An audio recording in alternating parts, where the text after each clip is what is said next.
Good morning, or good afternoon, or good evening, fourth graders. I know that you might be viewing this at any time during the day. Today I'm going to be introducing you to a lesson about nonfiction writing.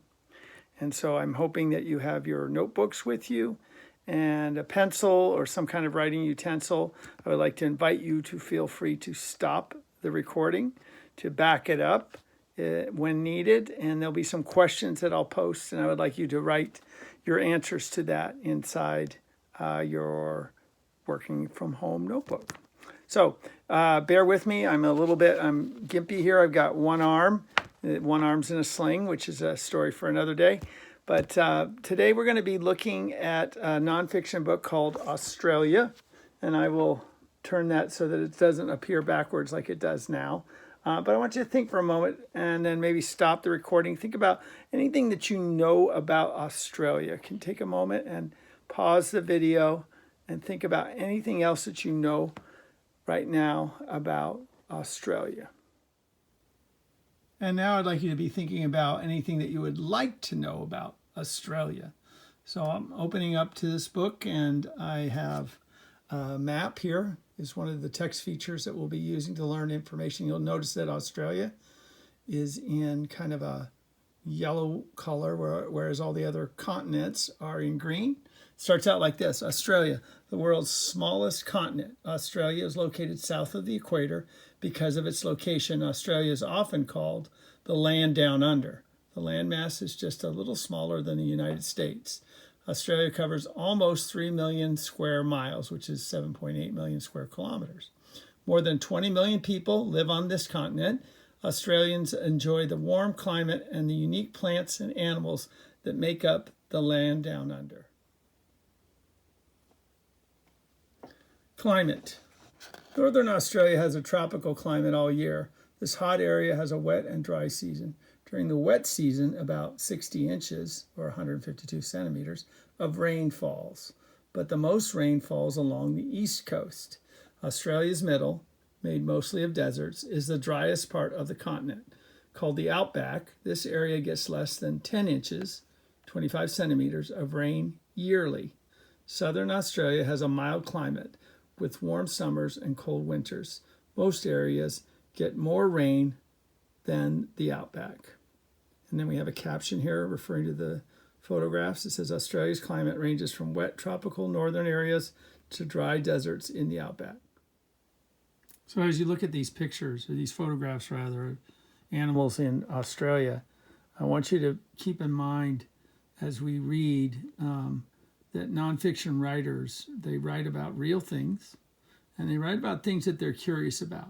And I want you to keep that in mind as we continue to look at various pages from this author. They write about topics in a way that's going to help readers become curious about their writing as well, or about their topic. Okay, so we're going to be using this as we think about our own writing and our own topics. All right. Animals. Australia is home to many unique animals. These animals roam freely only in Australia. Kangaroos hop across deserts, while koalas sleep in eucalyptus trees. These and other marsupials, makes me wonder, what is a marsupial? Let's keep that in mind. These and other marsupials live only on this continent. Australia's emus, that would be the large bird here, can't fly, but these large birds can run fast. The Great Barrier Reef is home to thousands of unique sea creatures. Located off Australia's east coast, it is the largest coral reef in the world. Here, colorful rabbitfish swim past giant clams. So we looked at the word marsupial, and a marsupial is an animal that carries their young in pouches. And so you can see that that's definitely true of the kangaroo. Can you guess what this next chapter or section of this nonfiction book will be about? Population, people. Australia is the least populated continent except for Antarctica. 20 million people live in Australia. Most Australians live in cities near the southeastern coast. Aborigines were the first Australian people? Europeans began moving to Australia in the 1700s. Today, European language and religion are a big influence on this continent. Christianity is the main religion. Australians speak a version of English called Strine. Some Australians still speak Aboriginal languages. Today, about 20 of these languages are used. And then we have a caption that refers to the photograph on the other page. It says, these school children top, and most Australians live along the southeast coast. And you can see that based on, well, I should show you the table. The key to the table shows population. The lighter colors have less than 2 people per square mile, whereas up to the darker colors, on this one it looks like 25 to 125 people per square mile. Living in Australia. Most Australians live in apartments or houses. Many houses include an outdoor area for having a barbecue. At barbecues, Australians cook meat and seafood on grills. Australians wear clothes that match the climate they live in.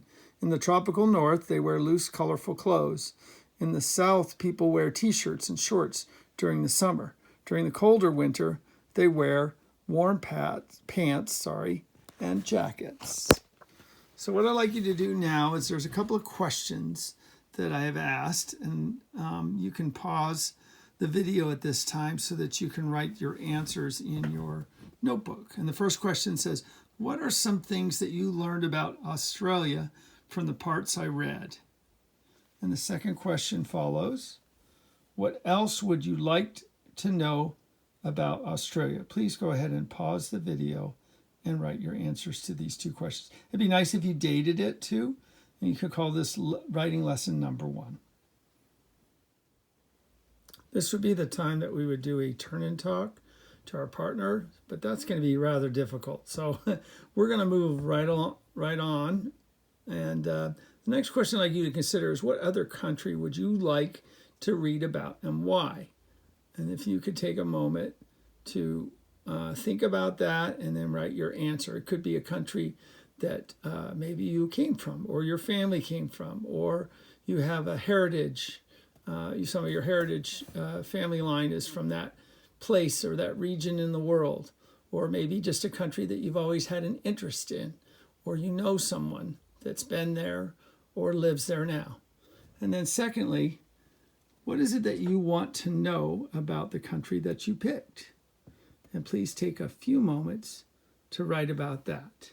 You may stop the video at this time. Okay, so I'm going to show you one last thing before I let you spend some independent time working.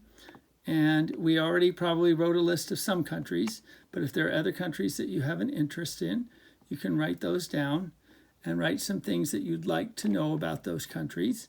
Think about many different aspects when we are doing a report. Today we talked about animals and a little bit about land features and the people, but there are so many other things that make up a culture or a country or a place. So you may choose to do some work with that in your independent writing time. And I'd like you to spend at least 10 or 15 minutes writing. And at the very end, if you run out of things to say, you may write about anything you choose. Okay? All right.